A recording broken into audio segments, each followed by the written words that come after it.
ሰላም ጤና ይስጥልን እንደምን አላችሁ። ዛሬ ይሄን ቪዲዮ ወደ እናንተ ይዤ መጥቻለሁ። የሰው ልጅ ንቃተ ህሊና በዲጂታል ጎጆ ውስጥ ለማሰር የሚጥሩት እነዚህ የወደቁ መላእክትና የስርዓቱ መሐንዲሶች እንዳሉ እናያለን። ብሎም እንዳያስተውል የሰው ልጅ ትኩረት እንደ ነዳጅ በመጠቀም የነፍስን ኃይል ወደ ሜትሪክሱ ሰርቨር አዘዋውረው አሁን በዘመን ፍጻሜ ላይ መጣያቸው እንደደረሰ ስለሚያውቁ በኃይል ተነስተዋል። አስተውል።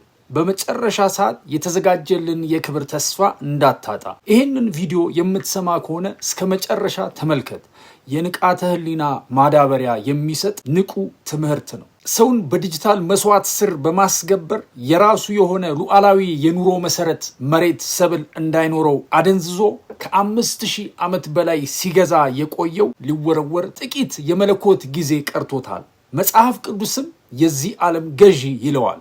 የሰው ልጅ አእምሮ ለሐሰተኛው መሲህ በማስገዛት ምቹ የሆነ የዲጂታል ባሪያ ለማድረግ በስተመጨረሻ በፍጥነት እየተዘጋጀ ይገኛል። በዚህም ቁጥር ስፍር የሌለውን የመለኮት አምሳል ተካፋይ የሆነውን ሰው ይዞ ሊወርድ ተቃርቧል። አዎ፣ በዚህ እኔና አንተ ባለንበት ዘመን የሰው ሰራሽ አስተውሎት ወይንም አርቲፊሻል ኢንተለጀንስ ኤአይ ቀስ በቀስ የተቆጣጠረበት ያለውን ስራውን ሙሉ በሙሉ እስከሚያስረክብ ድረስ የካቶሊክ እምነት ላይ የተመሰረቱ አክሲዮኖች በሚል የሰውን ልጅ በዲጂታል ገንዘብ ያለውን ንብረት ሁሉ ቀይሮ በአስተሳሰብ ብቻ አለህ በማለት ሊያቆየው ፈልጓል። ይህም ሰውን ከቁስ ጋር በመቀላቀል የሰው ልጅ በማያስተውለው መንገድ አእምሯዊ አብርሆት በሌለው መልኩ ፈጣሪውን ሳያገኝ ሳያውቅ በዚሁ ተጋርዶበት ወደ ሲኦል ለመውረድ ይዳዳል። አውሬው ምልክት በቅርቡ የሚመጣ እንደሆነ ይህ ማስረጃ ነው። በቅርቡ ልንሰማው ከምንችላቸው አንድ ነገርም ቢኖር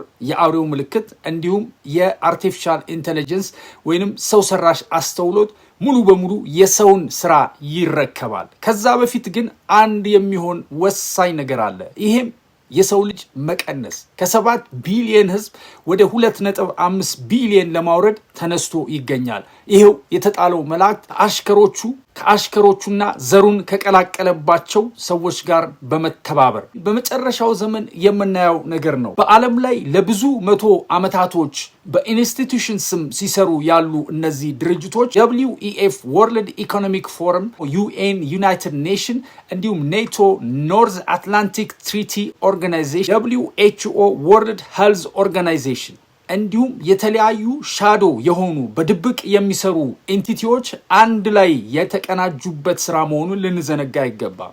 አዎ፣ መጨረሻው ዘመን ላይ ነን። የሚቀረው በጣም እንጥፍጣፊ ጊዜዎች ይቀሩታል። አሁን